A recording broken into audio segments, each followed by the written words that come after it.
여러분 반갑습니다. 짜잔, 어반입니다. 오늘은요, 여러분들 드디어 이제 충전할 시간이 됐습니다. 그래서 충전을 할 건데, 야, 복돌아 또 와이라노, 일로 와봐라. 어유, 일로 와봐요, 복돌이. 잠깐만요. 아이고, 복돌이 때문에 또 이게 일을 못하겠네. 자, 우리 복돌이 가만히 있어. 차! 가만히 있어요, 알았지? 자, 오늘은요, 어떤 이야기를 할까 하냐면, 군대 이야기를 하려고 합니다. 굉장히 빡칠 수밖에 없는 그런 주제긴 한데, 이게 내가 블라인드에서 봤거든요. 블라인드에서 봤는데, 아, 여기에 대해서 좀 얘기를 해야 될 것 같다는 생각이 들더라고요. 시작은 블라인드에 그런 글이 있었습니다. 신입사원 남녀 초봉에 관련된 글이었거든요. 그래서 남녀 초봉이 같냐는 제목으로 시작을 했어요. 그래서 자기 친구가 얼마 전에 취업을 했는데, 그 친구는 여자인데, 남자는 군대 호봉을 2년을 쳐줘가지고 여자가 남자보다 연봉이 마이너스 300이라고 뭐 합니다. 그래서 사기업인데 호봉제도 아니고 이렇게 하는 회사 있는 거 보고 놀랬다. 형들 회사도 이렇냐는 질문이 올라왔거든요.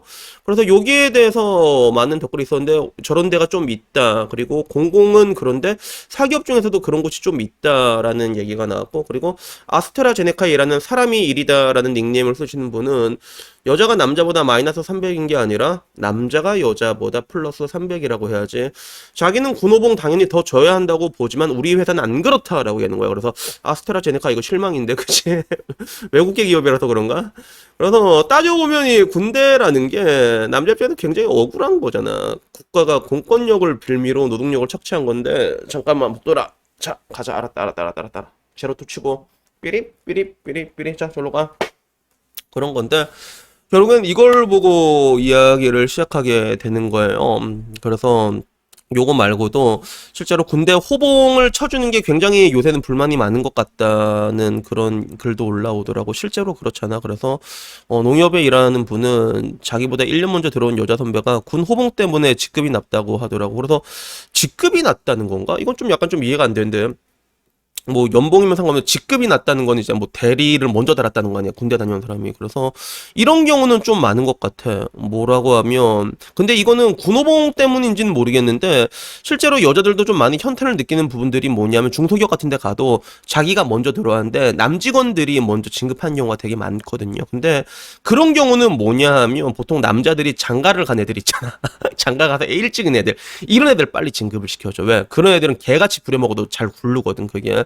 그런 게 있는데, 일단 그게 불만이었다고 얘기를 하더라고요. 그래서 그 여자는 왜 남자만 2호봉을 더 주는지 이해가 안 된다라고 하길래, 자기는 남자라서 쳐준 게 아니라 군대를 다녀와서 인정해 주는 거고, 여자도 똑같이 다녀오면 인정해 주잖아. 그렇게 얘기하니까 이제는 관련 없는 경력을 인정해 주는 게 이제 불합리하다라고 이제 연병을 틀어가지고 이렇게 글을 또 올렸더라고. 그래서 군호봉 인정이 불합리하다고 생각한 사람이 진짜 많을까라는 게 2020년 7월에 올라왔던 건데 2년 전이잖아.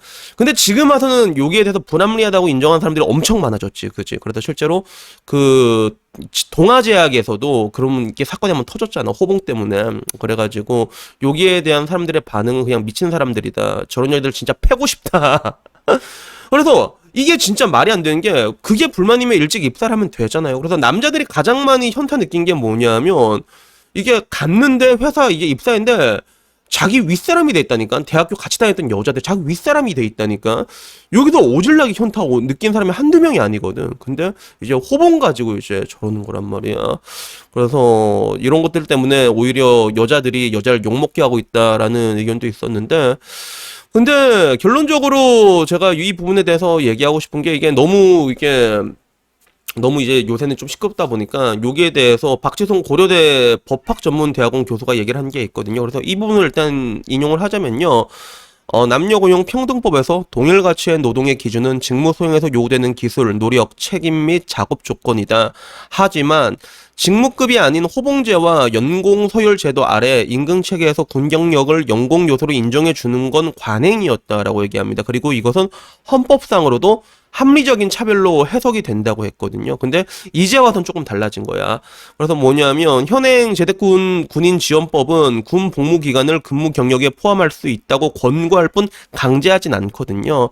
근데 2019년 기준으로 따랐을 때 공공기관이나 공기업에서는 89% 이거를 반영을 하고 있고, 사기업은 40%나 반영이 된다고 하더라고. 그래서 난 이거 보고 좀 깜짝 놀랐거든. 사기업은 따지고 보면 이게 강행하진 않잖아. 권고사항일 뿐이잖아. 근데도 사기업의 40.4%가 이런 호봉을 인정해 주는 거야. 그래서 나는 따지고 보면 군 가산점이란 게 난 필요 없다고 생각하고 오히려 돈을 더 많이 주는 게 맞다고 생각을 하거든. 지금의 트렌드에 와서는. 왜냐하면 그런 호봉 같은 것들에 대해 가지고 뭐 공무원들이나 난 이게 혜택으로 본 줄 알았는데 사기업도 이걸 주더라고. 그래서 이걸 보면 그래도 조금 뭐라고 해야 될까, 기업들 입장에서도 남자들을 좀 불쌍하게 생각하는 건 있구나. 왜 가장 황금기 같은 시간 2년을 뺏기는 거 아니야. 그래서 이걸 보고 약간 좀 이렇게 마음이 잠깐 짠해진 게 있지만 근데 군 경력 인정 여부는 개별 기업들이 판단할 문제로 군 복무기간 보상이 없는 건 문제가 아니다. 근데 과도한 게 또 문제다라고 지적을 했단 말이야. 그래서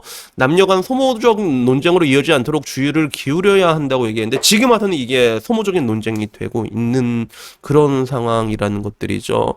그래서 이게 보면서도 나는 이게 뭔가 좀 이게 짜증나더라고. 왜? 여자들도 다녀오면 된단 말이야. 남자들이 느끼는 그 2년이라는 현타가 어마어마하거든. 근데 지금 와서는 호봉을 인정해준다. 또 그게 또 차별이라고 이게 빡빡 이게 연병을 틀어대고 있는 거예요. 그래서 옛날에 그 여초 카페에서 군인들 월급 200만 원까지 인상한다 했을 때 여러분 어떤 반응이었는지 아세요? 사실 난 지금 와서 보면 그냥 호봉 같은 거 인정해주지 않고 그냥 최저시급만 챙겨줘도 난 그게 더 맞다고 생각을 하거든. 호봉 이런 거 인정해주지 않아도 되니. 왜냐면 호봉 같은 걸 인정해줄 거면 모든 기업에서 다 인정해주는 게 맞다고 생각해. 근데 그게 아닐 거면 사기업도 되는데 되고 안 되는 거면 혜택을 못 받는 사람도 있잖아. 그럴 바에 차라리 군인들 월급을 다 올려주는 게 맞다 생각하고 그것도 난 미진한 보상이라고 생각을 하거든. 어떻게 보면 자유를 속박하는 거 아니야. 이 프리덤이라는 게 얼마나 중요한데. 근데 여기에 대해서도 그 월급을 200까지 올려준다에 대해서도 여자들이 얼마나 악질적인 역겨운 댓글 달한 줄 아세요? 돈이 남아 돌지. 훈련도 안 하고 누워서 폰만 하면 밥과 월급이 나온다. 그래서 뭐 이제 개꿀 빤다. 구급보다 이게 더 꿀 빨지 않냐. 현타 온다. 막 이제 결국에는 빡친다. 미친 거 아니냐. 뭐 결국에는 공무원도 파업해라. 이래서 여자도 군대 가면 저런 혜택 다 없애겠지라고 하더라고. 근데 이게 되게 웃겼어. 자기도 군대 보내달라고. 만약 여자도 군대 가면 저런 혜택 다 없애겠지라고 하는데 가면 된다니까. 가면 여자도 혜택 그대로 다 봅니다.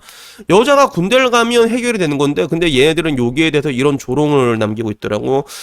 그래서 가장 불쌍한 게 그거야. 사실 난 남자들이 존나 불쌍한 게 따지고 보면 집 지키는 게도 이런 대우를 받지는 않습니다. 근데 전 세계 어딜 봐도 자국민 군인을 이렇게 비하하는 나라가 대한민국밖에 없어요. 그것도 의무로 간 거 아니야. 우리는 공권력을 빌미로 끌려간 거 아니야. 얼마나 불쌍해. 근데 이런 애들에 대해 가지고 이런 식으로 말도 안 되는 조롱을 퍼붓고 그리고 정치인들은 이런 이런 조롱을 일삼는 카페 가지고 한 표 달라고 굽신거리고 있는 게 지금 현재 대한민국이라는 거지. 그래서 결국에는 뭐 그래 차라리 이 정도는 낫다. 옛날에는 어떤 일도 있었어. EBS 강사가 군인들 보고 사람 죽여오는 거 배운다고 조롱한 적도 있었잖아. 그치? 그래서 이제는 이런 걸 보게 되면 지금 와서요. 지금의 젊은 남자들은 정말로 진심으로 그런 군대에 대해서 남자만 가는 거에 대해서 불합리성을 느끼고 있잖아.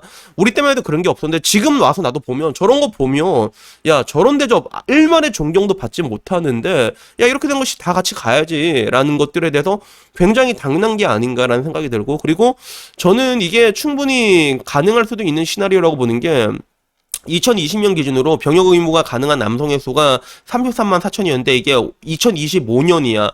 5년 만에 23만으로 줄어든단 말이야. 갑자기 줄어드는 구간이 와요, 이게.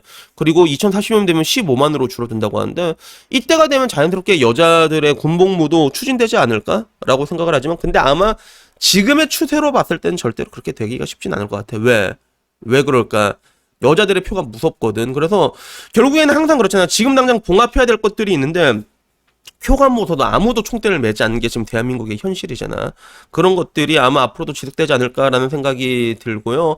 그리고 마지막으로 하고 싶은 얘기는 그래요. 그래서 결국에는 이런 불쌍한 남자들의 병역에 대해서 일말의 존중을 떠나가지고 결국에는 이제 호봉 가지고도 이제 이게 차별이다라고 떠들어댔기니까 어떤 얘기까지 나왔냐면 그런 얘기까지 나왔더라고.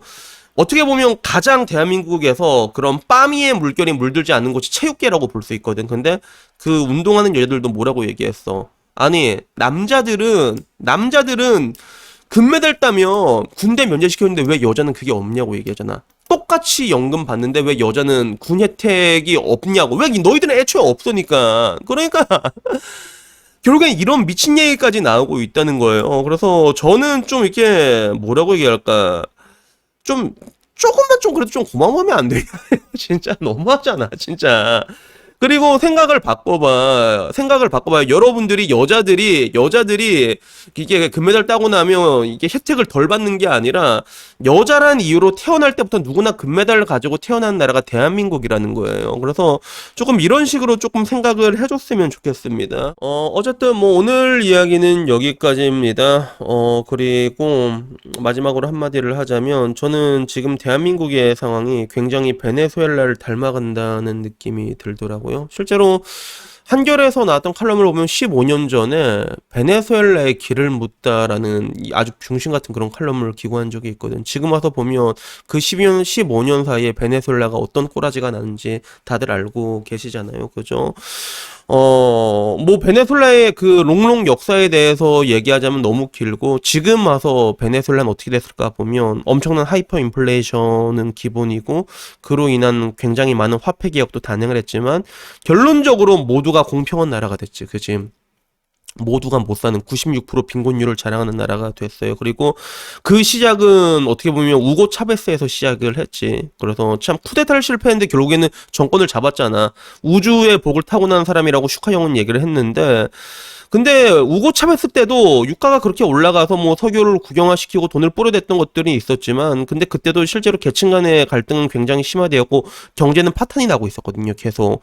그럼에도 불구하고 베네수엘라 국민들은 여전히 우고 차베스를 가장 사랑하는 대통령으로 뽑고 있더라고요. 그리고 그 결과가 마두로가 온 거지. 따지고 보면 마두로가 재앙이라기보다는 우고 차베스 때는 이게 원유가 이렇게 확 올라갔다가 그지? 근데도 박살났던 게 지금 원유 막 마이너스까지 떨어진 적도 있고 그러잖아. 그러니까 더더욱더 버틸 수 없게 돼버린 건데 근데 저는 이 모습이 앞으로 다가올 대한민국의 미래가 아닐까. 그리고 지금도 대한민국과 굉장히 흡사하게 닮아 있는 게 아닌가 하는 그런 생각을 지울 수 없습니다.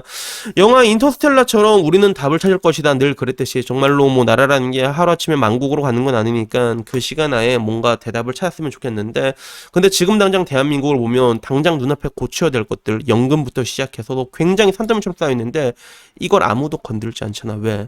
표가 무서우니까 그치. 그리고 이런 것들 때문에 계속 미루고 제가 그랬대요 라면서 폭탄 돌리기를 하고 있는 이 정치인들의 모습을 보면 앞으로도 저렇게 될 확률이 높지 않을까 대한민국도 그런 생각이 드는 건 비단 저뿐만이 아닐 겁니다. 그래서 여튼간에 뭐 오늘 이야기는요 여기까지고요. 다음엔 좀 더 좋은 이야기로 찾아뵙도록 하겠습니다. 이상입니다. 감사합니다.